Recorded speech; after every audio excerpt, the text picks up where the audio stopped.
ಇನ್ನುಳಿದ ಸುದ್ದಿಗಳತ್ತ ಗಮನ ಹರಿಸೋಣ. ಬಂಡೀಪುರದಲ್ಲಿ ರಾತ್ರಿ ವಾಹನ ಸಂಚಾರಕ್ಕೆ ಅನುಮತಿ ಕೊಡೋ ವಿಚಾರಕ್ಕೆ ಸಂಬಂಧಪಟ್ಟಂತೆ ಒಂದ್ ಕಡೆ ಹಗ್ಗ ಜಗ್ಗಾಟ, ಮತ್ತೊಂದು ಕಡೆ ಕೇರಳ ಸರ್ಕಾರದ ಒತ್ತಡಕ್ಕೆ ಕರ್ನಾಟಕ ಸರ್ಕಾರ ಮಣಿಯುತ್ತಾ ಬಂಡೀಪುರದಲ್ಲಿ ವಾಹನ ಸಂಚಾರಕ್ಕೆ ರಾತ್ರಿ ಅನುಮತಿಯನ್ನ ನೀಡುತ್ತಾ ಅನ್ನುವಂತಹ ಪ್ರಶ್ನೆ. ಆದರೆ ಇದಕ್ಕೆ ಪರಿಸರವಾದಿಗಳು ಈಗಾಗಲೇ ವಿರೋಧವನ್ನ ವ್ಯಕ್ತಪಡಿಸಿದ್ದಾರೆ. ಯಾವುದೇ ಕಾರಣಕ್ಕೂ ಅನುಮತಿಯನ್ನು ನೀಡಬಾರದು ಅಂತ ಹೇಳ್ತಾ ಇದ್ದಾರೆ.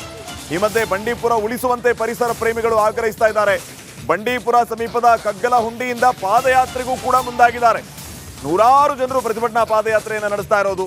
ಬಂಡೀಪುರ ಉಳಿಸುವಂತೆ ಪರಿಸರ ಪ್ರೇಮಿಗಳು ಈ ಆಗ್ರಹ ಮಾಡ್ತಾ ಪಾದಯಾತ್ರೆ ಮಾಡ್ತಾ ಇದ್ದಾರೆ. ಬಂಡೀಪುರದಲ್ಲಿ ಯಾವುದೇ ಕಾರಣಕ್ಕೂ ರಾತ್ರಿ ವಾಹನ ಸಂಚಾರಕ್ಕೆ ಅನುಮತಿಯನ್ನ ನೀಡಬಾರದು. ವನ್ಯಜೀವಿಗಳಿಗೆ ಅಪಾಯಕಾರಿಯಾಗಿರುವಂತಹ ವಾಹನ ಸಂಚಾರ ಇದು. ಸುಪ್ರೀಂ ಕೋರ್ಟ್ ಆದೇಶ ಇದ್ರೂ ಕೂಡ ಒತ್ತಡ ಮುಂದುವರಿತಾ ಇದೆ.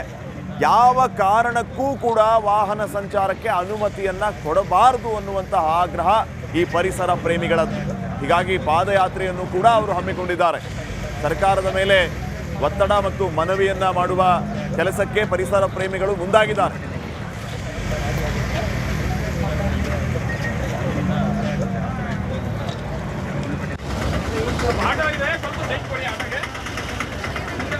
ನಮ್ಮ ಜೊತೆಗೆ ಮಾತಾಡೋದಕ್ಕೆ ವನ್ಯಜೀವಿ ತಜ್ಞರಾಗಿರುವಂತಹ ಜೋಸೆಫ್ ಹೂವರ್ ಅವರು ಫೋನ್ ಸಂಪರ್ಕಕ್ಕೆ ಸಿಕ್ಕಿದ್ದಾರೆ. ಜೋಸೆಫ್ ಹೂವರ್ ಅವರೇ, ಯಾವುದೇ ಕಾರಣಕ್ಕೂ ವಾಹನ ಸಂಚಾರಕ್ಕೆ ಅನುವು ಕೊಡಬಾರದು, ಅನುಮತಿಯನ್ನ ನೀಡಬಾರದು ಅನ್ನುವಂತಹ ಆಗ್ರಹ ಕೇಳಿ ಬರ್ತಾ ಇದ್ರೂ ಕೂಡ ಸದ್ದಿಲ್ಲದೆ ಈ ರೀತಿಯ ಪ್ರಯತ್ನಗಳು ಸರ್ಕಾರದಿಂದ ಆಗ್ತಿದೆ ಅನ್ನುವಂತಹ ಸಂಶಯ ಕಾಡ್ತಾ ಇದೆ. ಯಾಕೆ ಈ ರೀತಿ ಆಗ್ತಾ ಇದೆ, ಏನಾಗಬೇಕು ಅಂತ ಆಗ್ರಹಿಸ್ತೀರಿ? ಅಲ್ಲ, ಈಗ ಇವರು ಕೇರಳ ಅವ್ರಿಗೆ ಜಾಗ ಬಿಟ್ಕೊಟ್ರೆ ಕೇರಳ ಅವರು ಇದನ್ನ ವನ್ಯಜೀವಿ ಅವರು ರಕ್ಷೆ ಇದೆಲ್ಲ ಮುಗಿಸ್ಬಿಟ್ಟಿದ್ದಾರೆ. ನಮ್ದು ಒಟ್ಟೋಗುತ್ತೆ. ಸೊ ಈಗ ಜನ ಸೇರಿದ್ದಾರೆ, ಒಂದು 700-800 ಜನ ಸೇರಿದ್ದಾರೆ ಇವತ್ತು ಪ್ರತಿಭಟನೆಗೆ. ಸೊ ಇದು ಧ್ವನಿ ಅವ್ರಿಗೆ ತಿಳಿಸಕ್ಕೆ, ದಯವಿಟ್ಟು ಮಾಡಬೇಡಿ, ನಮ್ಮ ರಾಜ್ಯ ನಮ್ಮ ಜನನ ನೋಡ್ಕೋಬೇಕು ಅಂದ್ಬಿಟ್ಟು. ಸೊ ಅದರಿಂದ ಇಲ್ಲಿ ಏನಾಗಿದೆ ಅಂದ್ರೆ ಎಲ್ಲರೂ ರಕ್ಷಣಾ ವೇದಿಕೆ ಇರಲಿ ಮತ್ತೆ ರೈತರ ಸಂಘಟನೆಗಳು ಎಲ್ಲರೂ ಸೇರಿ ಇದು ನಾವು ಹೆಂಗಾರು ತಡೆ ಹಾಕ್ಬೇಕು ಅಂತ ನಿಂತಿದ್ದಾರೆ. ಸೊ ಅವ್ರೇನು ಹೇಳಿದ್ರೆ ಇವತ್ತು ಮಾತ್ರ ಇಲ್ಲ, ಇದು ರೋಡ್ ಕ್ಯಾನ್ಸಲ್ ಆಗೋ ತನಕ ನಾವು ಮಾಡ್ತೀವಿ ಪ್ರತಿಭಟನೆ ಅಂತಿದ್ದಾರೆ. ಸೊ ಈ ತರ ಇದೆ ಇಲ್ಲಿ ಸಿಚುವೇಶನ್ ಅಂತ ಹೇಳ್ಬೇಕು ನಿಮಗೆ.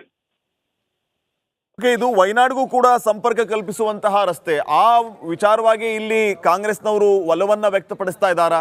ಕೇರಳ ಕರ್ನಾಟಕ ಬಾಯಿ ಬಾಯಿ ಅನ್ನೋ ರೀತಿಯಲ್ಲಿ ಏನಾದರೂ ಧೋರಣೆ? ಅಲ್ಲ, ಅವರು ಪ್ರಿಯಾಂಕಾ ಗಾಂಧಿ ಏನೋ ಎಲೆಕ್ಷನ್ ಟೈಮ್ ಒಳಗೆ ಹೇಳ್ಬಿಟ್ರು ಅಂದ್ಬಿಟ್ಟು ಆಯ್ತು ಮಾಡ್ತೀವಿ ಅಂದ್ಬಿಟ್ಟು ಮುಂದಕ್ಕೆ ಹೋಗಿದ್ದಾರೆ.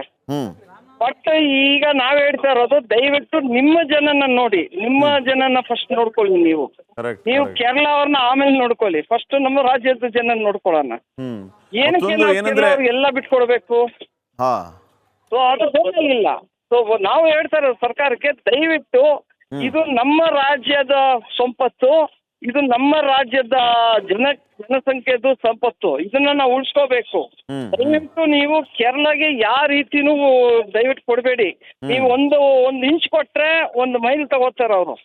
ಆಲ್ರೆಡಿ ಮಾಡಿದ್ದಾರೆ. ಇದು night traffic ban supreme court ಹೇಳಿದ್ಮೇಲೆ ಇವ್ರಿಗೆ ಏನಕ್ಕೆ ಬೇಕು?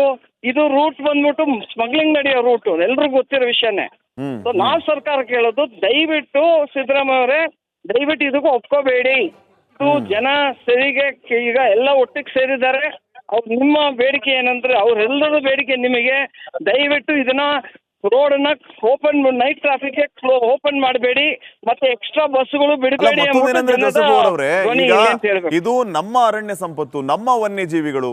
ಸರ್ಕಾರಗಳಿಗೆ ಇದ್ರ ಬಗ್ಗೆ ಕಾಳಜಿ ಇರಬೇಕಾಗಿತ್ತು, ಮುತುವರ್ಜಿ ಇರಬೇಕಾಗಿತ್ತು. ನಾವು ಪಾದಯಾತ್ರೆ ಮಾಡುವ ಮೂಲಕ ಸರ್ಕಾರವನ್ನ ಎಚ್ಚರಿಸಬೇಕಾದಂತ ಪರಿಸ್ಥಿತಿಗೆ ನಾವು ಬಂದ್ವಾ ಅಂತ?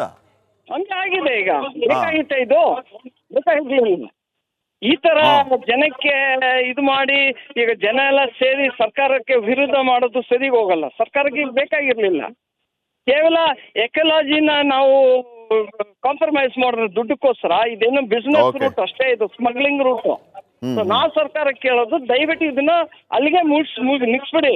ಒಂದು ಸ್ಟೇಟ್ಮೆಂಟ್ ಕೊಡ್ಲಿ ಸ್ಟೇಟ್ ಗವರ್ಮೆಂಟ್, ಇಲ್ಲ ನಾವ್ ಇದನ್ನ ಮುಂದಕ್ಕೆ ತಗೊಂಡು ಹೋಗ್ತಿಲ್ಲ ಅಂದ್ರೆ ಮುಗೀತು. ಇದರಲ್ಲಿ ಪ್ರತಿಭಟನೆ ಎಲ್ಲ ರೈತರ ಸಂಘರು, ಕನ್ನಡ ರಕ್ಷಣಾ ವೇದಿಕೆ ಅವರು ಎಲ್ಲ ಮುಂದಕ್ಕೂ ತಗೊಂಡು ಹೋಗ್ತಿಲ್ಲ ಅಂತ ಇದ್ದಾರೆ.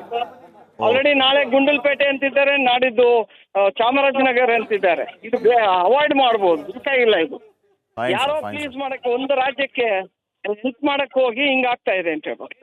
ಥ್ಯಾಂಕ್ ಯು ಹೂವರ್ ಸರ್, ರಿಪಬ್ಲಿಕ್ ಕನ್ನಡ ಜೊತೆ ಮಾತಾಡಿದ್ದಕ್ಕೆ.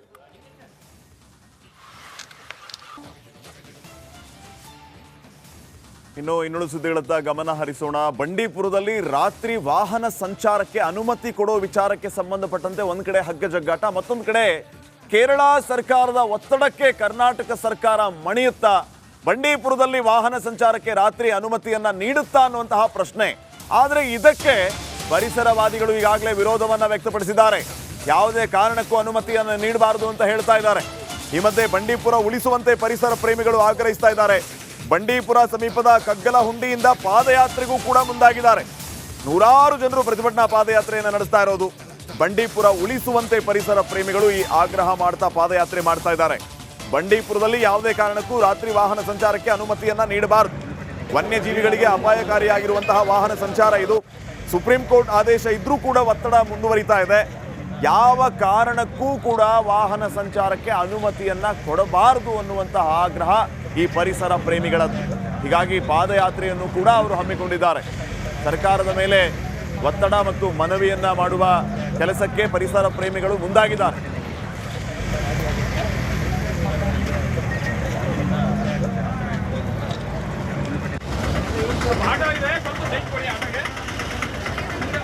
ನಮ್ಮ ಜೊತೆಗೆ ಮಾತಾಡೋದಕ್ಕೆ ವನ್ಯಜೀವಿ ತಜ್ಞರಾಗಿರುವಂತಹ ಜೋಸೆಫ್ ಹೂವರ್ ಅವರು ಫೋನ್ ಸಂಪರ್ಕಕ್ಕೆ ಸಿಕ್ಕಿದ್ದಾರೆ. ಜೋಸೆಫ್ ಹೂವರ್ ಅವರೇ, ಯಾವುದೇ ಕಾರಣಕ್ಕೂ ವಾಹನ ಸಂಚಾರಕ್ಕೆ ಅನುವು ಕೊಡಬಾರದು, ಅನುಮತಿಯನ್ನ ನೀಡಬಾರದು ಅನ್ನುವಂತಹ ಆಗ್ರಹ ಕೇಳಿ ಬರ್ತಾ ಇದ್ರೂ ಕೂಡ ಸದ್ದಿಲ್ಲದೆ ಈ ರೀತಿಯ ಪ್ರಯತ್ನಗಳು ಸರ್ಕಾರದಿಂದ ಆಗ್ತಿದೆ ಅನ್ನುವಂತಹ ಸಂಶಯ ಕಾಡ್ತಾ ಇದೆ. ಯಾಕೆ ಈ ರೀತಿ ಆಗ್ತಾ ಇದೆ, ಏನಾಗಬೇಕು ಅಂತ ಆಗ್ರಹಿಸ್ತೀರಿ? ಅಲ್ಲ, ಈಗ ಇವರು ಕೇರಳ ಅವ್ರಿಗೆ ಜಾಗ ಬಿಟ್ಕೊಟ್ರೆ ಕೇರಳ ಅವರು ಇದನ್ನ ವನ್ಯಜೀವಿ ಅವರು ರಕ್ಷೆ ಇದೆಲ್ಲ ಮುಗಿಸ್ಬಿಟ್ಟಿದ್ದಾರೆ. ನಮ್ದು ಒಟ್ಟೋಗುತ್ತೆ. ಸೊ ಈಗ ಜನ ಸೇರಿದ್ದಾರೆ, ಒಂದು 700-800 ಜನ ಸೇರಿದ್ದಾರೆ ಇವತ್ತು ಪ್ರತಿಭಟನೆಗೆ. ಸೊ ಇದು ಧ್ವನಿ ಅವ್ರಿಗೆ ತಿಳಿಸಕ್ಕೆ, ದಯವಿಟ್ಟು ಮಾಡಬೇಡಿ, ನಮ್ಮ ರಾಜ್ಯ ನಮ್ಮ ಜನನ ನೋಡ್ಕೋಬೇಕು ಅಂದ್ಬಿಟ್ಟು. ಸೊ ಅದರಿಂದ ಇಲ್ಲಿ ಏನಾಗಿದೆ ಅಂದ್ರೆ ಎಲ್ಲರೂ ರಕ್ಷಣಾ ವೇದಿಕೆ ಇರಲಿ ಮತ್ತೆ ರೈತರ ಸಂಘಟನೆಗಳು ಎಲ್ಲರೂ ಸೇರಿ ಇದು ನಾವು ಹೆಂಗಾರು ತಡೆ ಹಾಕ್ಬೇಕು ಅಂತ ನಿಂತಿದ್ದಾರೆ. ಸೊ ಅವ್ರೇನು ಹೇಳಿದ್ರೆ ಇವತ್ತು ಮಾತ್ರ ಇಲ್ಲ, ಇದು ರೋಡ್ ಕ್ಯಾನ್ಸಲ್ ಆಗೋ ತನಕ ನಾವು ಮಾಡ್ತೀವಿ ಪ್ರತಿಭಟನೆ ಅಂತಿದ್ದಾರೆ. ಸೊ ಈ ತರ ಇದೆ ಇಲ್ಲಿ ಸಿಚುವೇಶನ್ ಅಂತ ಹೇಳ್ಬೇಕು ನಿಮಗೆ. ಇದು ವಯನಾಡ್ಗೂ ಕೂಡ ಸಂಪರ್ಕ ಕಲ್ಪಿಸುವಂತಹ ರಸ್ತೆ. ಆ ವಿಚಾರವಾಗಿ ಇಲ್ಲಿ ಕಾಂಗ್ರೆಸ್ನವರು ಒಲವನ್ನ ವ್ಯಕ್ತಪಡಿಸ್ತಾ ಇದ್ದಾರಾ? ಕೇರಳ ಕರ್ನಾಟಕ ಭಾಯಿ ಭಾಯಿ ಅನ್ನೋ ರೀತಿಯಲ್ಲಿ ಏನಾದರೂ ಧೋರಣೆ? ಅಲ್ಲ, ಅವರು ಪ್ರಿಯಾಂಕಾ ಗಾಂಧಿ ಏನೋ ಎಲೆಕ್ಷನ್ ಟೈಮ್ ಒಳಗೆ ಹೇಳ್ಬಿಟ್ರು ಅಂದ್ಬಿಟ್ಟು ಆಯ್ತು ಮಾಡ್ತೀವಿ ಅಂದ್ಬಿಟ್ಟು ಮುಂದಕ್ಕೆ ಹೋಗಿದ್ದಾರೆ. ಬಟ್ ಈಗ ನಾವ್ ಹೇಳ್ತಾ ಇರೋದು, ದಯವಿಟ್ಟು ನಿಮ್ಮ ಜನನ ನೋಡಿ, ನಿಮ್ಮ ಜನನ ಫಸ್ಟ್ ನೋಡ್ಕೊಳ್ಳಿ. ನೀವು ಕೇರಳ ಅವ್ರನ್ನ ಆಮೇಲೆ ನೋಡ್ಕೊಳ್ಳಿ, ಫಸ್ಟ್ ನಮ್ಮ ರಾಜ್ಯದ ಜನ ನೋಡ್ಕೊಳ್ಳೋಣ. ಏನಕ್ಕೆ ಎಲ್ಲ ಬಿಟ್ಕೊಡ್ಬೇಕು? ಸೊ ಅದು ಬೇಕಾಗಿಲ್ಲ. ಸೊ ನಾವು ಹೇಳ್ತಾ ಇರೋದು ಸರ್ಕಾರಕ್ಕೆ, ದಯವಿಟ್ಟು ಇದು ನಮ್ಮ ರಾಜ್ಯದ ಸಂಪತ್ತು, ಇದು ನಮ್ಮ ರಾಜ್ಯದ ಜನಸಂಖ್ಯೆದು ಸಂಪತ್ತು, ಇದನ್ನ ನಾವು ಉಳಿಸ್ಕೋಬೇಕು. ದಯವಿಟ್ಟು ನೀವು ಕೇರಳಗೆ ಯಾವ ರೀತಿನೂ ದಯವಿಟ್ಟು ಕೊಡಬೇಡಿ. ನೀವು ಒಂದು ಇಂಚ್ ಕೊಟ್ರೆ 1 ಮೈಲ್ ತಗೋತಾರೆ ಅವರು. ಆಲ್ರೆಡಿ ಮಾಡಿದ್ದಾರೆ. ಇದು night traffic ban supreme court ಹೇಳಿದ್ಮೇಲೆ ಇವ್ರಿಗೆ ಏನಕ್ಕೆ ಬೇಕು? ಇದು ರೂಟ್ ಬಂದ್ಬಿಟ್ಟು ಸ್ಮಗ್ಲಿಂಗ್ ನಡೆಯೋ ರೂಟ್, ಎಲ್ರಿಗೂ ಗೊತ್ತಿರೋ ವಿಷಯನೇ. ಸೊ ನಾವು ಸರ್ಕಾರಕ್ಕೆ ಹೇಳೋದು, ದಯವಿಟ್ಟು ಸಿದ್ದರಾಮಯ್ಯ ಅವರೇ, ದಯವಿಟ್ಟು ಇದಕ್ಕೂ ಒಪ್ಕೋಬೇಡಿ. ಇದು ಜನ ಸರಿಗೆ ಈಗ ಎಲ್ಲ ಒಟ್ಟಿಗೆ ಸೇರಿದ್ದಾರೆ. ಅವ್ರು ನಿಮ್ಮ ಬೇಡಿಕೆ ಏನಂದ್ರೆ, ಅವ್ರೆಲ್ಲರೂ ಬೇಡಿಕೆ ನಿಮಗೆ, ದಯವಿಟ್ಟು ಇದನ್ನ ರೋಡನ್ನ ಓಪನ್, ನೈಟ್ ಟ್ರಾಫಿಕ್ ಓಪನ್ ಮಾಡಬೇಡಿ, ಮತ್ತೆ ಎಕ್ಸ್ಟ್ರಾ ಬಸ್ಗಳು ಬಿಡಬೇಡಿ. ಇದು ನಮ್ಮ ಅರಣ್ಯ ಸಂಪತ್ತು, ನಮ್ಮ ವನ್ಯಜೀವಿಗಳು.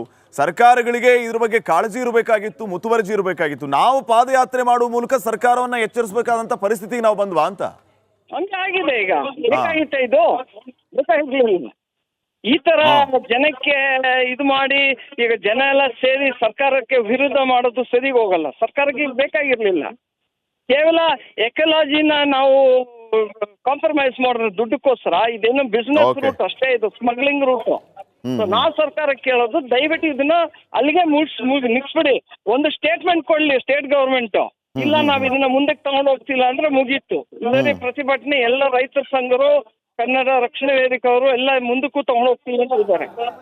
ಆಲ್ರೆಡಿ ನಾಳೆ ಗುಂಡಲ್ಪೇಟೆ ಅಂತಿದ್ದಾರೆ, ನಾಡಿದ್ದು ಚಾಮರಾಜನಗರ